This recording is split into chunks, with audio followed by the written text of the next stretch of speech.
स्वागत है मंगल बली competitive classes में। अगर आप हमारे चैनल पर नए हैं तो चैनल को सब्सक्राइब कर दे और बेल आइकन की घंटी को प्रेस कर दे। धन्यवाद।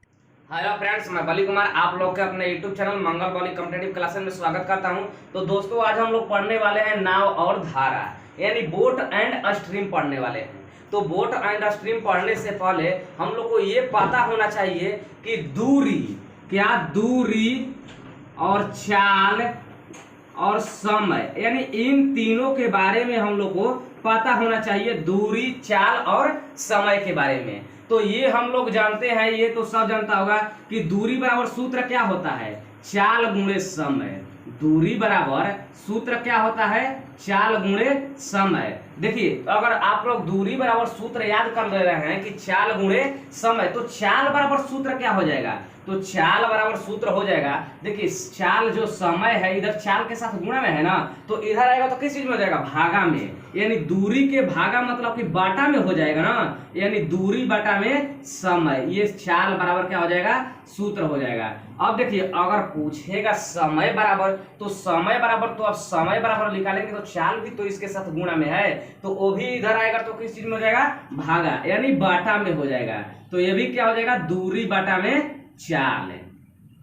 यानी दूरी बराबर क्या होता है, चाल गुणे समय, और चाल बराबर क्या हो जाएगा, दूरी बाटा में समय, और समय बराबर क्या हो जाएगा, दूरी बाटा में चाल। इतना तक तो आप लोग को याद होगा, नहीं याद होगा तो याद कर लीजिएगा।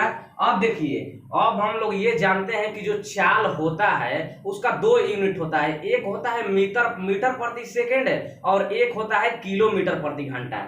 मीटर प्रति सेकंड जो होता है वह छोटा यूनिट होता है और किलोमीटर प्रति घंटा जो होता है वह बड़ा यूनिट होता है। तो हम अगर ये जानेंगे कि किलोमीटर प्रति घंटा को मीटर प्रति सेकंड में कैसे बदलते हैं और मीटर प्रति सेकंड को किलोमीटर प्रति घंटा में कैसे बदलते हैं, तो अगर आप लोग ऐसा नहीं जानते हैं तो उसका हम एक वीडियो उस पर बना दिए हैं, उसका लिंक नीचे डिस्क्रिप्शन में दे दिए हैं कि मीटर प्रति सेकंड को कैसे किलोमीटर प्रति घंटा में बदलते हैं और किलोमीटर प्रति घंटा को कैसे मीटर प्रति सेकंड में बदलते हैं। तो ये एक ट्रिक उसी के लिए बता रहे हैं। मान लीजिए बोले हैं हम कि दो यूनिट होता है, एक होता है मीटर प्रति सेकंड और एक होता है किलोमीटर प्रति घंटा।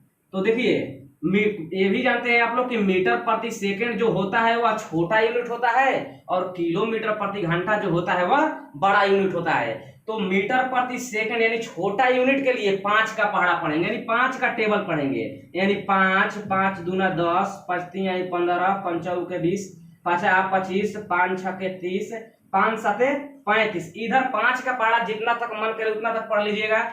अब इधर क्या करेंगे कि इधर पढ़ेंगे 18 के पहाड़ा, यानी किलोमीटर प्रति घंटा के लिए क्या करेंगे कि 18 का टेबल पढ़ेंगे। तो ये हो जाएगा 18, 18 दूना 36, 38 यानी 54, 18 चौक 72, 18 पाँचे 90, 18 छके 108 और 18 साते 126।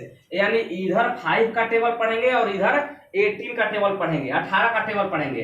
देखिए इससे क्या होगा, यानी 5 मीटर प्रति सेकंड बराबर क्या होता है, 18 किलोमीटर प्रति घंटा होता है। 5 मीटर प्रति सेकंड बराबर क्या होता है, 18 किलोमीटर प्रति घंटा होता है। मान लीजिए कोई पूछ दिया कि 15 मीटर प्रति सेकंड को किलोमीटर प्रति घंटा में व्यक्त करें, क्या कह रहा है, 15 मीटर प्रति सेकंड को किलोमीटर प्रति घंटा में व्यक्त करने के लिए बोल रहा है ना, यानी मीटर प्रति सेकंड को किलोमीटर प्रति घंटा में। तो मीटर प्रति सेकंड में देखेंगे कि 5 का कितना बार टेबल पढ़ा है, तो 3 बार पढ़ा है तब ना 15 है, यानी 5 5 दूनी 10 5 3 15, 3 बार पढ़ा है तब ना वह 15 है। तो हम क्या करेंगे, किलोमीटर प्रति घंटा में बदलने के लिए 18 के पहाड़ा 3 बार पढ़ देंगे, यानी 18 का टेबल 3 बार पढ़ देंगे। तो 3 बार पढ़ दीजिए, 18 18 दूना 36 38 यानी 54, यानी 15 मीटर प्रति सेकंड को बदलेंगे किलोमीटर प्रति घंटा में तो क्या देगा, 54 किलोमीटर प्रति घंटा। समझ में आ रहा है। मान लीजिए उसी तरह दे दिया आप लोगों को 35 मीटर प्रति सेकंड,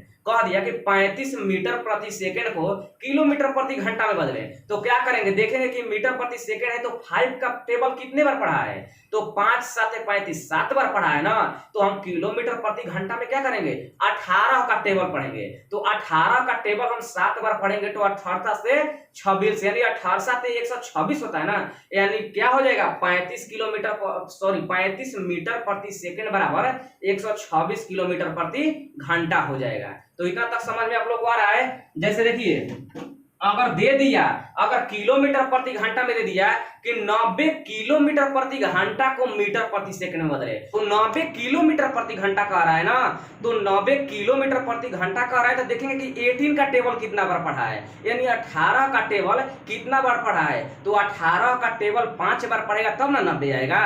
तो मीटर प्रति सेकंड में बदलने के लिए हम लोग क्या करेंगे, 5 का टेबल उतना बार पढ़ेंगे। तो 18 का टेबल 5 बार पढ़ा था, तो हम लोग 5 का टेबल 5 बार पढ़ लेंगे, तो 5 25 यानी 25 मीटर प्रति सेकंड हो जाएगा।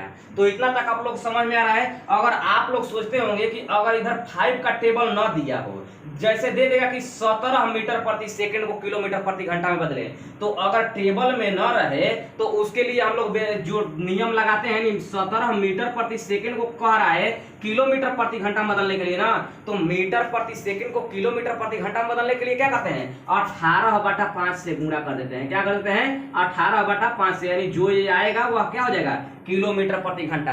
तो इसको विस्तार से बनाने के लिए एक वीडियो बना है जिसका लिंक हम नीचे डिस्क्रिप्शन में दे दिए हैं, आप लोग वहां पर जाकर देख सकते हैं। तो आइए देखते हैं अब अगला आगे। आइए चाल के बारे में हम लोग देखते हैं। जैसे मान लीजिए चाल एक होता है भीवी। भीवी का मतलब क्या होता है, भीवी का मतलब होता है वेलोसिटी, यानी भीवी का मतलब क्या होता है, वेलोसिटी ऑफ बोट। यानी यह जो भीवी, अगर हम मान लीजिए कभी भीवी लिखे, उसका मतलब समझ लीजिएगा कि हम लिख रहे हैं वेलोसिटी ऑफ बोट, यानी नाव का चाल लिख रहे हैं। क्या लिख रहे हैं, नाव की चाल को हम लोग लिखेंगे भीवी, यानी वेलोसिटी ऑफ बोट। और वीएस जब लिखेंगे वीएस, तो वीएस का मतलब समझ जाइएगा कि वेलोसिटी ऑफ स्ट्रीम, यानी वेलोसिटी ऑफ स्ट्रीम का मतलब होता है, स्ट्रीम मतलब धारा, यानी धारा का चाल। भीवी मतलब वेलोसिटी ऑफ बोट यानी नाव की चाल, और वीएस मतलब वेलोसिटी ऑफ स्ट्रीम यानी धारा की चाल। तो देखिए चाल जो होता है वह दो प्रकार के होता है। नाव धारा में जो चाल होता है वह दो प्रकार से होता है। एक होता है धारा के अनुकूल चाल। अनुकूल चाल के मतलब होता है कि धारा के दिशा में, अगर धारा इस दिशा में चल रहा है तो नाव भी इसी दिशा में चल रहा है, यानी शांत जल की बात हम लोग कर रहे हैं। शांत जल में क्या कहेगा, धारा के अनुकूल चाल। अनुकूल चाल के मतलब कि धारा के दिशा में चाल। और एक होता है धारा के प्रतिकूल चाल। धारा इधर जा रहा है तो नाव इधर आ रहा है, यानी प्रतिकूल के मतलब होता है विपरीत। तो देखिए अगर शांत जल दिया रहे, शांत जल दिया रहे, यानी कहेगा कि शांत जल या स्थिर जल में नाव की चाल पूछेगा। क्या पूछेगा, नाव की चाल। अगर शांत जल रहेगा और नाव की क्या पूछेगा, नाव की चाल जब पूछेगा तो हम लोग क्या करेंगे, और वो भी कहेगा धारा की दिशा में। अगर नाव की चाल पूछ दिया धारा के दिशा में, तो देखिए धारा भी इधर जा रहा है और नाव भी क्या जा रहा है, इधर ही जा रहा है। तो क्या करेगा, दोनों के चाल को हम लोग जोड़ देंगे। दोनों के चाल को क्या करेंगे, जोड़ देंगे। अगर धारा के दिशा में रहेगा तो नाव की चाल बराबर क्या होगा कि धारा की चाल और नाव की चाल दोनों को जोड़ देंगे। जैसे मान लीजिए कि नाव की चाल 10 किलोमीटर प्रति घंटा है, नाव की चाल जो है 10 किलोमीटर प्रति घंटा है और धारा की चाल 5 किलोमीटर प्रति घंटा है। तो हम नाव तो 10 किलोमीटर प्रति घंटा की रफ्तार से चला रहे हैं और धारा भी है वो भी अपना प्रेशर दे रहा है 5 किलोमीटर प्रति घंटा। तो यह दोनों बढ़ न जा रहा है, यानी टोटल हम लोग कितना किलोमीटर प्रति घंटा की रफ्तार से चलेंगे, तो 10 5 15 किलोमीटर प्रति घंटा की रफ्तार से चलेंगे। यानी कहेगा धारा की दिशा में नाव की चाल जब शांत जल रहेगा तब, तो क्या हो जाएगा, बोले हैं कि धारा की दिशा में चाल और नाव प्रवाह की चाल यानी नाव की चाल दोनों को जोड़ देंगे। अगर वही कह देगा कि धारा के विपरीत दिशा में नाव की चाल, धारा के विपरीत दिशा में नाव की चाल पूछ देगा, तो अब क्या करेंगे, देखिए नाव मान लीजिए इधर से जा रहा है और धारा उधर से आ रहा है। तो अगर नाव 10 किलोमीटर प्रति घंटा की रफ्तार से जा रहा है और धारा 5 किलोमीटर प्रति घंटा की रफ्तार से जा रहा है, तो क्या करेगा, नाव इधर से जाएगा और धारा अपना प्रेशर मारेगा तो चाल घटा न देगा। तो यानी विपरीत दिशा में पूछेगा नाव की चाल, तो क्या करेंगे कि घटा देंगे नाव की चाल और धारा की चाल को क्या करेंगे, घटा देंगे। और एक ही दिशा में पूछेगा तो चाल को जोड़ देंगे। तो आइए देखते हैं इसी पर हम लोग क्वेश्चन। ये रहा हम लोग का टाइप 1। टाइप 1 में हम लोग क्या पढ़ेंगे, जल प्रवाह के अनुकूल या प्रतिकूल चाल पर आधारित प्रश्न। इसमें क्या रहेगा, अनुकूल रहेगा या प्रतिकूल चाल पर आधारित प्रश्न रहेगा। तो आइए देखते हैं हम लोग क्वेश्चन। हम लोग का क्वेश्चन है, एक नाविक स्थिर जल में, जल क्या है, स्थिर है, स्थिर जल में 8 किलोमीटर प्रति घंटा की चाल से नाव चला सकता है। यदि नदी का जल प्रवाह 3 किलोमीटर प्रति घंटा हो तो जल प्रवाह के अनुकूल नाविक की चाल ज्ञात कीजिए। देखिए पहले तो जल स्थिर है, उसमें धारा की चाल नहीं है, यानी जल स्थिर है और कह रहा है कि 8 किलोमीटर प्रति घंटा की चाल से नाव चला रहा है ना, यानी VB दे दिया, यानी वेलोसिटी ऑफ बोट, यानी नाव की चाल कितना दिया है, 8 किलोमीटर प्रति घंटा। 8 किलोमीटर प्रति घंटा जो यहाँ है यह ओरिजिनल नाव की चाल है, इसमें धारा थोड़ा सा भी सम्मिलित नहीं है, यानी नाव की चाल क्या है, 8 किलोमीटर प्रति घंटा। फिर कह रहा है जल प्रवाह के मतलब कि धारा की चाल, जल प्रवाह का मतलब धरे हुआ ना, तो जल प्रवाह कितना दिया है, 3 किलोमीटर प्रति घंटा, यानी वेलोसिटी ऑफ स्ट्रीम कितना दिया है, VS, तो 3 किलोमीटर प्रति घंटा दिया है। और पूछ रहा है कि जल प्रवाह के अनुकूल के मतलब कह रहा है धारे के दिशा में, क्या कह रहा है, अनुकूल के मतलब कह रहा है धारा के दिशा में नाविक की चाल ज्ञात करे, यानी नाविक की चाल पूछ रहा है। तो लिखेंगे नाविक की चाल बराबर क्या होता है, बोले हैं कि अगर अनुकूल मतलब अगर धारा के दिशा में रहेगा तो दोनों चालों को क्या कर देंगे, जोड़ देंगे। अगर दोनों धारा के अगर दिशा में रहेगा तो दोनों चालों को क्या करेंगे, जोड़ देंगे, और विपरीत दिशा में रहता तो क्या करते हैं, दोनों चालों को घटा देंगे। तो यहाँ पर नाविक की चाल और एक ही दिशा में जा रहा है ना, यानी धारा के दिशा में ही जा रहा है ना, तो दोनों को क्या कर देंगे, जोड़ देंगे, यानी 8 + 3 बराबर 11 किलोमीटर प्रति घंटा, यानी नाविक की चाल क्या है, 11 किलोमीटर प्रति घंटा। आइए देखते हैं हम लोग दूसरा क्वेश्चन। ये है आप लोग का क्वेश्चन, नदी का जल 2 किलोमीटर प्रति घंटा की रफ्तार से प्रवाहित हो रहा है तथा एक नाविक शांत जल में 4 किलोमीटर प्रति घंटा की चाल से नाव ले जा सकता है। जल प्रवाह के साथ नाव ले जाने में वह 12 किलोमीटर की दूरी कितने समय में तय करेगा। क्या पूछा है, अब यहाँ पर समय पूछ दिया, तो समय बराबर हम लोग जानते हैं कि सूत्र क्या होता है, तो समय बराबर होता है दूरी बटा में चाल, यानी दूरी बटा में यहाँ पर सापेक्ष चाल हो जाएगा। तो दूरी कितना तय कर रहा है, कह रहा है ना कि वह 12 किलोमीटर की दूरी, तो दूरी तो यहाँ पर 12 दे दिया। अब चाल देखेंगे तो यह क्या कर रहा है कि धारा के दिशा में ही कह रहा है ना, कह रहा है कि जो जल प्रवाह 2 किलोमीटर प्रति घंटा के रफ्तार से प्रवाहित हो रहा है तथा एक नाविक वो कह रहा है कि उसी दिशा में, यानी जिस दिशा में धारा चल रहा है उसी दिशा में क्या कर रहा है, नाव भी चला रहा है। तो यहाँ पर क्या दिया है, जब वही दिशा में दिया है तो सापेक्ष चाल क्या हो जाएगा, दोनों चालों को हम जोड़ देंगे ना, बोले है ना कि जब एक ही दिशा में जाएगा, यानी धारा के दिशा में ही जाएगा, तो हम लोग चाल को क्या कर देंगे, जोड़ देंगे। तो यहाँ पर चाल क्या है, नाव की चाल, नदी का प्रवाह यानी जल प्रवाह का धारा का चाल कितना है, 2 किलोमीटर प्रति घंटा।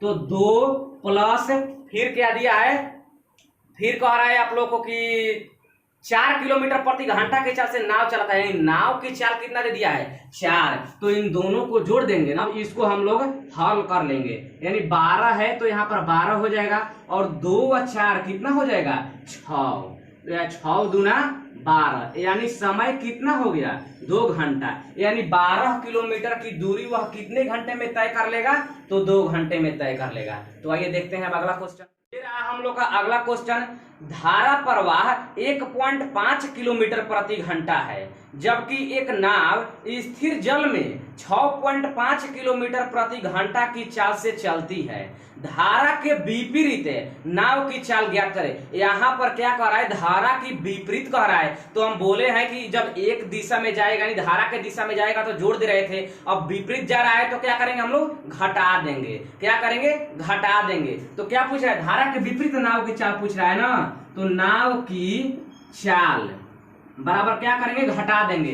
तो पहले क्या दिया है, कह रहा है धारा प्रवाह, यानी धारा प्रवाह मतलब धारा की चाल कितना दिया है, 1.5 किलोमीटर प्रति घंटा, और नाव की चाल कितना दिया है, 6.5 किलोमीटर प्रति घंटा। तो नाव की चाल में से धारा की चाल क्या करेंगे, घटा देंगे। तो 6.5 में से 1.5 घटाएंगे तो कितना बचेगा, बचेगा यहाँ पर 5, यानी नाव की चाल कितना है, विपरीत दिशा में 5 किलोमीटर प्रति घंटा। यह क्या हुआ, नाव की चाल हुआ। और यहाँ पर क्यों, हम कभी भी एक बात का ध्यान रखिए कि कभी भी नाव की चाल, जो नाव की चाल होगा वह धारा की चाल से अधिक होगा। कभी दे देगा ऐसा कि कभी हो जाएगा कि 1 - 5 हम लिखेंगे और कभी लिखेंगे 5 - 1 से। तो ये कब लिखेंगे, कभी भी आप लोग ये जानिए कि कभी भी हम नाव की चाल में से धारा की चाल को घटाएंगे, यानी नाव की चाल बड़ा होगा धारा की चाल से। क्यों बड़ा होगा, क्योंकि मान लीजिए अगर नाव हम लोग चला रहे हैं यहाँ पर 10 किलोमीटर प्रति घंटा की रफ्तार से और धारा उधर से अगर 15 किलोमीटर प्रति घंटा की रफ्तार से आ जाए तो हम आगे दूरी तय कर पाएंगे, वह धारा मार देगा, हम पीछे चल जाएंगे, तो आगे दूरी नहीं ना तय कर पाएंगे। यानी उधर से धारा 15 किलोमीटर प्रति घंटा है तो इधर से नाव हमको उससे अधिक ले जाना होगा, यानी 20 ले जाइए, 17 ले जाइए, 16 ले जाइए, उससे अधिक ले जाएंगे। यानी कभी भी नाव की चाल जो होगा वह धारा की चाल से अधिक होगा। तो आइए देखते हैं हम लोग अगला क्वेश्चन। हम लोग का अगला क्वेश्चन, एक स्टीमर धारा के विपरीत दिशा में 3 घंटे में 72 किलोमीटर जाता है। यदि धारा की रफ्तार 3 किलोमीटर प्रति घंटा हो तो शांत जल में स्टीमर की चाल ज्ञात करें। क्या कह रहा है, स्टीमर की चाल ज्ञात करने के लिए कह रहा है और यह धारा के विपरीत दिशा में कह रहा है। धारा के विपरीत दिशा में कह रहा है तो हम जानते हैं कि अंतर होगा, यानी घटाएंगे। तो घटाएंगे तो स्टीमर की चाल ज्ञात करने के लिए कह रहा है, तो हम मान लेते हैं स्टीमर की चाल 1 से, स्टीमर की चाल 1। तो हम कभी भी स्टीमर के चाल में से धारा की चाल को घटाएंगे ना, तो यहाँ पर सापेक्ष चाल यानी चाल क्या हो जाएगा, 1 - 3। यह चाल हो गया, चाल सापेक्ष चाल हो गया ना, क्योंकि चाल बराबर सूत्र क्या होता है, दूरी बाटा में समय। तो दूरी कितना तय कर रहा है, 72 किलोमीटर दूरी तय कर रहा है ना, और कितने घंटे में, 3 घंटे में। तो चाल, यह चाल हो गया, चाल बराबर क्या होता है, दूरी बाटा में समय। तो ये चाल बराबर दूरी बाटा में समय हो गया और ये सापेक्ष चाल हो गया। चाल इसलिए कि दो दिया है, एक दिया है धारा के दिशा में और एक दिया है धारा के विपरीत दिशा में, यानी धारा के विपरीत दिशा में चल रहा है ना। क्या कर रहा है कि धारा के विपरीत दिशा में दूरी तय करने के लिए बोल रहा है। तो हम बोले हैं कि स्टीमर की चाल कभी भी क्या होगा, अधिक होगा। तो स्टीमर की चाल हम 1 माने हैं, तो इसमें से क्या करेंगे, धारा की चाल को घटा देंगे, तो 1 - 3 यह चाल हो गया ना। चाल बराबर सूत्र क्या होता है, दूरी बटा में समय। अब इसको कटा दीजिए, 24 × 72। x बराबर क्या हो जाएगा, इधर 3 माइनस में है, उधर जाएगा तो प्लस में हो जाएगा, यानी x बराबर इधर प्लस में हो जाएगा, तो क्या हो जाएगा 24 × 3 = 27 किलोमीटर प्रति घंटा। यानी यह स्टीमर की चाल पूछा था ना, तो स्टीमर की चाल कितना हो जाएगा, 27 किलोमीटर प्रति घंटा। तो आइए देखते हैं अगला क्वेश्चन। हम लोग का अगला क्वेश्चन, कोई मोटर बोट शांत जल में 18 किलोमीटर प्रति घंटा तेज चलता है। यदि जल प्रवाह के विपरीत वह 60 किलोमीटर की दूरी 4 घंटे में तय करता है, यानी 4 घंटे में जाता है, तो जल प्रवाह की गति क्या है। क्या कह रहा है यहाँ पर, अब जल प्रवाह की गति पूछ रहा है, यानी धारा की गति पूछ रहा है, और विपरीत दिशा में ही दिया है, विपरीत दिशा में दिया है और धारा की गति पूछा है। तो हम अब धारा की गति क्या मानेंगे, 1 मानेंगे, धारा की गति 1 मानेंगे। लेकिन वह क्या दिया है, क्या दिया है, मोटर वोट। मोटर वोट की गति कितना दिया है, मोटर वोट की चाल कितना दिया है, 18 किलोमीटर प्रति घंटा।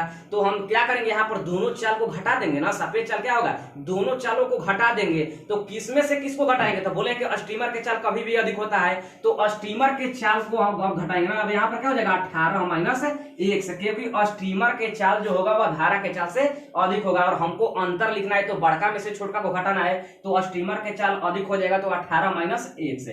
यह क्या हुआ, चाल हुआ। चाल बराबर क्या होता है, दूरी बाटा में समय। तो दूरी कितना दिया है, 60 किलोमीटर, तो यह दूरी हो गया, बाटा में समय कितना कर रहा है, 4 घंटा, यानी 60 बटा में 4 हो गया। अब इसको कटाइए, 15 चौका 60 है। इसको अब करेंगे, देखिए x इधर माइनस में, उधर इसको ले जा रहे हैं, तो यहाँ पर क्या बचेगा, 18 और 15 इधर प्लस में ना, तो इधर आएगा तो किस चीज में हो जाएगा, माइनस में, यानी 18 - 15 और x उधर चला जाएगा तो प्लस में हो जाएगा, बराबर 1 से। यानी x बराबर क्या हो जाएगा, 15 में से 18 में से 15 घटाएंगे तो 3, यानी 3 किलोमीटर प्रति घंटा। यही क्या हुआ आंसर, यह धारा की चाल यानी जल प्रवाह की चाल कितना है, 3 किलोमीटर प्रति घंटा। तो आइए देखते हैं अगला क्वेश्चन। हम लोग का अगला क्वेश्चन, हवा 25 किलोमीटर प्रति घंटा तेज चल रही है और एक विमान शांत हवा में 150 किलोमीटर प्रति घंटा की चाल से उड़ सकता है। यदि विमान हवा के अनुकूल 3.1/5 घंटा चले तो वह कितनी दूरी तय करेगी। क्या पूछ रहा है, यहाँ पर दूरी पूछ रहा है और क्या कर रहा है कि विमान जो है वह हवा के अनुकूल चल रहा है, यानी हवा के दिशा में चल रहा है ना। तो अब ध्यान दीजिए, यहाँ पर हवा के दिशा में चल रहा है, तो जब उसी दिशा में चलता है तो क्या करते हैं, चाल को हम लोग जोड़ते हैं। विपरीत दिशा में चलता है तब न घटाते हैं। तो यहाँ पर उसी दिशा में चल रहा है तो चाल को तो जोड़ेंगे। इतना तक तो समझ में आ रहा है। तो दूरी पूछ रहा है, तो दूरी बराबर क्या सूत्र होता है, दूरी बराबर सूत्र होता है ना चाल गुणे समय। तो दोनों चाल को हम लोग यहाँ पर जोड़ेंगे ना, तो हवा की चाल कितना है 25 किलोमीटर प्रति घंटा और विमान की चाल कितना है 150 किलोमीटर प्रति घंटा, और एक ही दिशा में चल रहा है तो 25 किलोमीटर दिया है। 25 और प्लस 150 को हम लोग क्या कर देंगे, जोड़ देंगे। तो इतना को हम लोग जोड़ दिए। अब क्या करते हैं, तो चाल हुआ, चाल गुणे समय होता है ना, दूरी बराबर चाल गुणे समय। और समय कितना दिया है, समय कह रहा है कि 3.1/5 है। तो 3 जो 1/5 दिया है इसको हम लोग पूर्णांक में तोड़ेंगे। तो 5 3 15 1 16 हो गया ना, 16/5 है। यहाँ पर लिख देंगे 16/5 है। अब इसको आप लोग जोड़िए, तो जोड़ेंगे तो 175 गुणे यहाँ पर क्या हो जाएगा 16/5। इसको कटा दीजिए, 5 3 15 बचा 2 5 25। इसको अब हम लोग क्या करेंगे, गुणा कर देंगे। तो 16 5 80, 16 दिया 48 8 56, यानी दूरी टोटल दूरी कितना आ गया 560 किलोमीटर। यानी वह टोटल दूरी कितना तय करेगा। क्या पूछ रहा है कि 3.1/5 घंटा चले तो वह कितनी दूरी तय करेगा, तो वह कितना दूरी तय करेगा 560 किलोमीटर की दूरी तय करेगा। तो दोस्तों आज के लिए बस इतना ही। तो हमारा वीडियो अच्छा लगे तो लाइक कीजिए, अगर आप हमारे चैनल पर नए हैं तो चैनल को सब्सक्राइब कीजिए और बेल आइकन के घंटी को प्रेस कर दीजिए ताकि हमारे आने वाले हर नए वीडियो का अपडेट आप तक सबसे पहले पहुंचे। धन्यवाद दोस्तों।